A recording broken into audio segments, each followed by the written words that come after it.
Much of the world, Bung Karno, believes that Indonesia is now very closely aligned with China.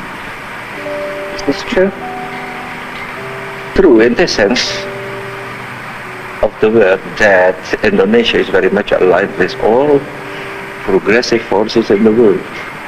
Indonesia is very much aligned with the new emerging forces.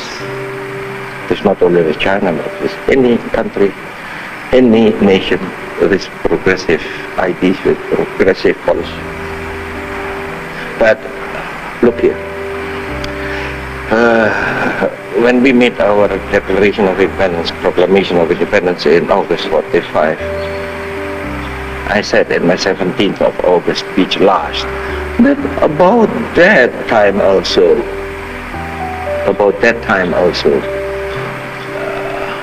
Cambodia, Vietnam, Korea made also Declaration of Independence.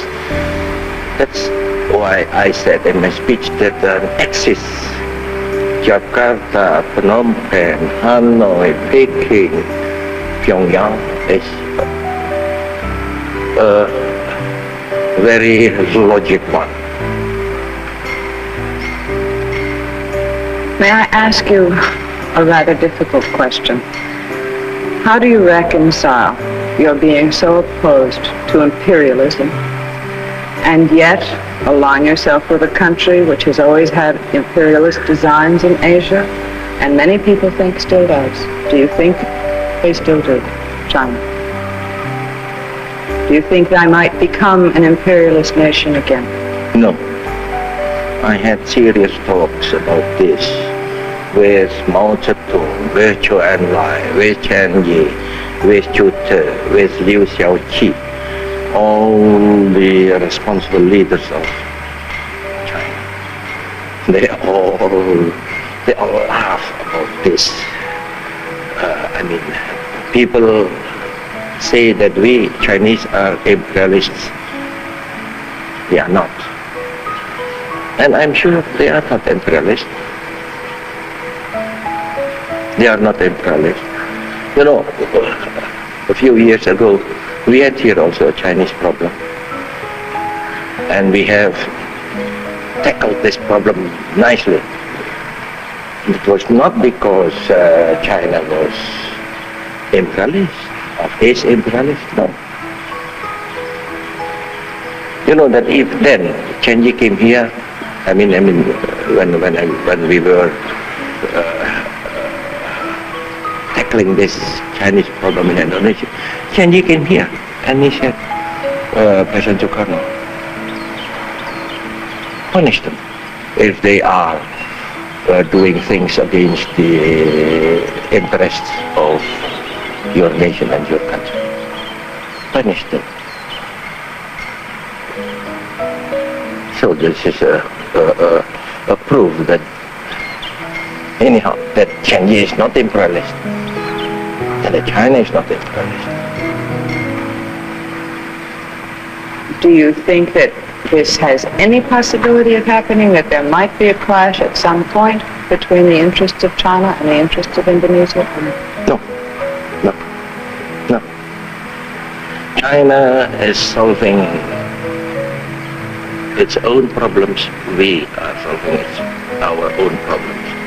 And so long as we don't intervene, subvert each other, everything is all right.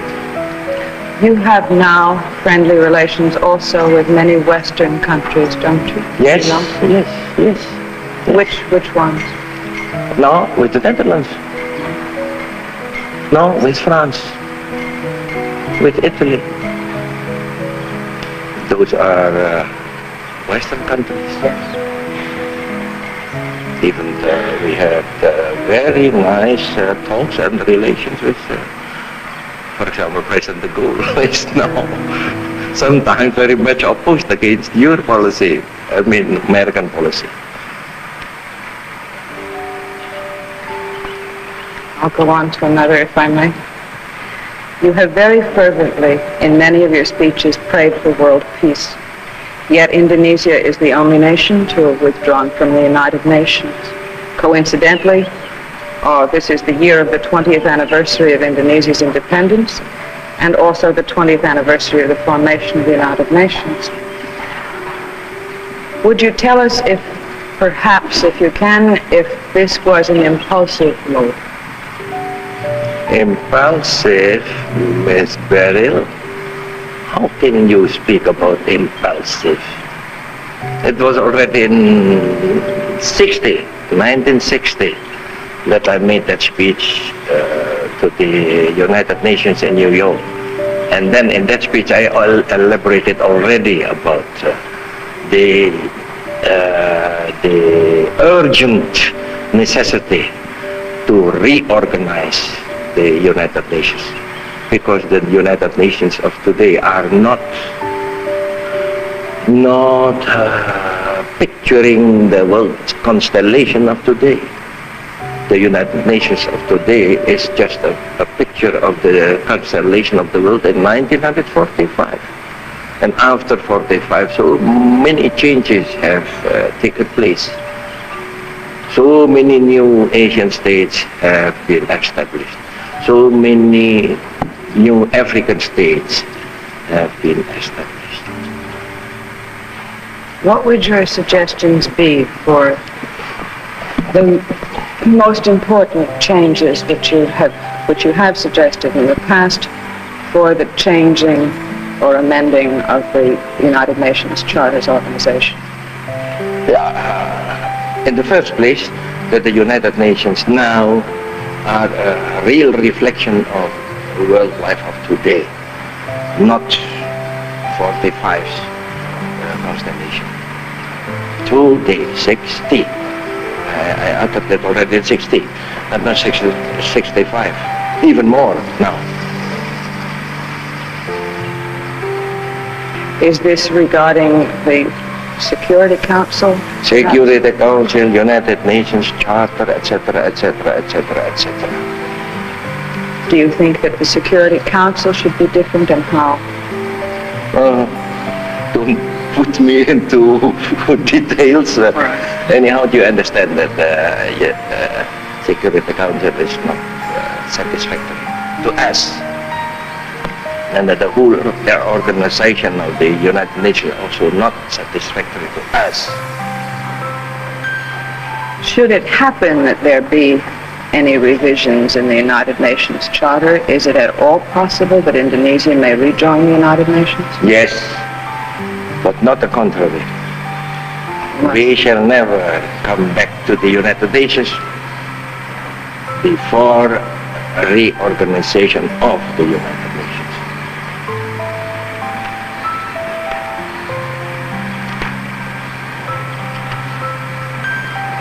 In your Independence Day speech on the 17th of August this year in 1965, you said that no man can live 1,000 years.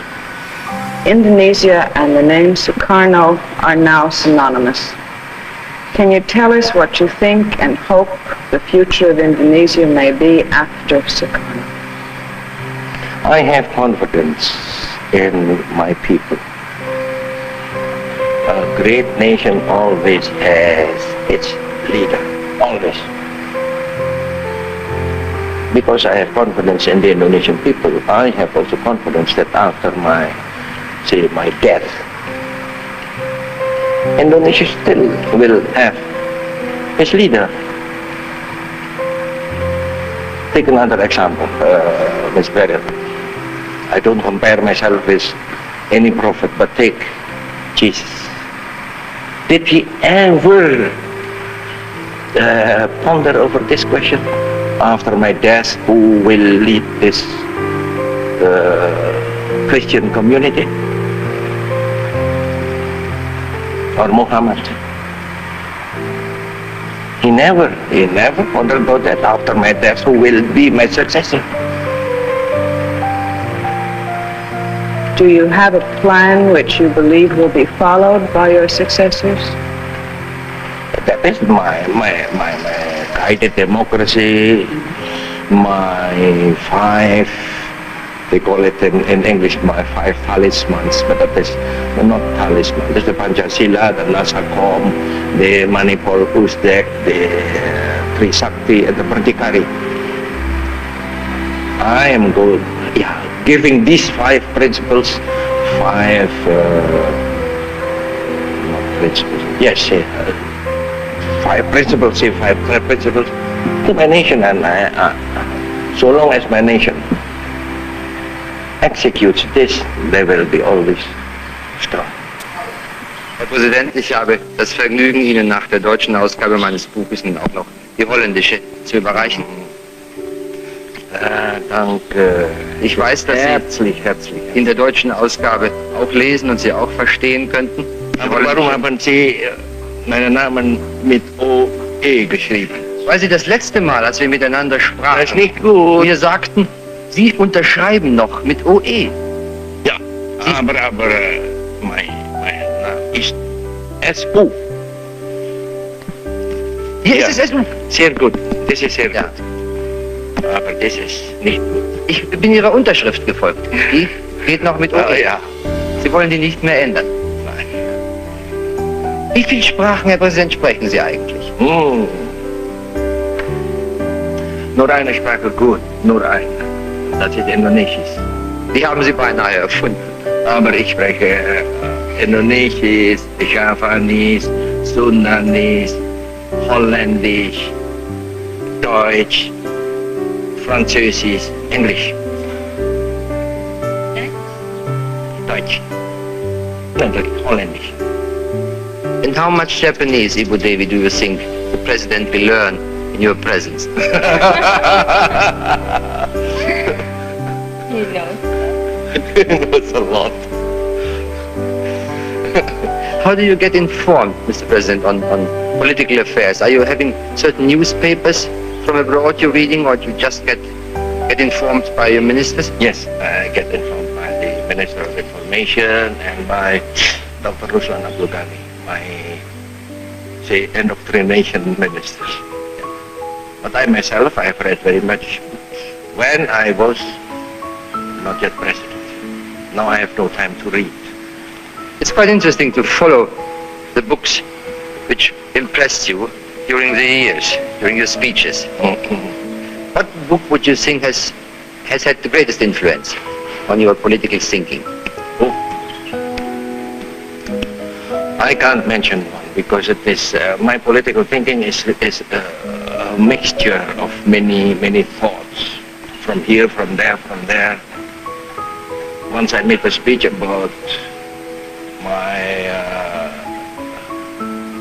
life in the world of the mind. When I was young, I was very poor. I was deprived of every pleasure in material life. I lived in a very small house. I slept on a bamboo stretcher. I had not even electric light in my house. I read in the light of a small petroleum lamp. But then I left this world, this material world, and I sought my consolation in books. I left this material world and went into the world of the mind. And in that world of the mind, I met with many great men. I met with Dante, I met with Mazzini, I met with Garibaldi, I met with Marx, I met with Engels, I met with Rosa Luxemburg, I met with Liebknechts, the Liebknechts. I met with Gladstone, I met with the Webbs, I met with Hitler? Have you read? Yes, I met with Hitler. Oh, I read his Mein Kampf 3 times. But I also read Konrad Haydn. I read many other books about Hitler. I read Fritz Sternberg. I read Karl Henry, This Austrian socialist. Adler. Yeah. I read him. Yeah. I read the leaders of the French Revolution, Mirabeau, Marat, also Peronja de Méricourt, the woman leader. Dante and not Dante, Danton. And the Russian socialist I met with, in the world of the mind, I met and I spoke with Plekhanov, I spoke with Lenin, I spoke with Sun Yat-sen from China, I spoke with the leaders of New Japan, with Okuma, with Taigo Takamori. I met with the great nationalist from the Philippines, Rizal, Yes. and Manila. So from them, I got ideas.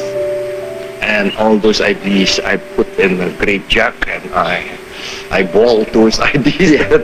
Then I came to my own policy. The Pancasila and later also the 5 talismans of the Indonesian Revolution. Tell me, Mr. President, what's coming into your mind quite suddenly if somebody mentions Germany? What would jump into your mind? That Germany now is different from Germany before. I know Germany, especially in the early days of the socialist movement. That's why I said, then I met with Liebknecht, with Rosa Luxemburg, with Bebel. I followed Bebel's debate with Jean Jaurès in Brussels. They were great leaders. But then came Hitler, and then came the post-Hitler time.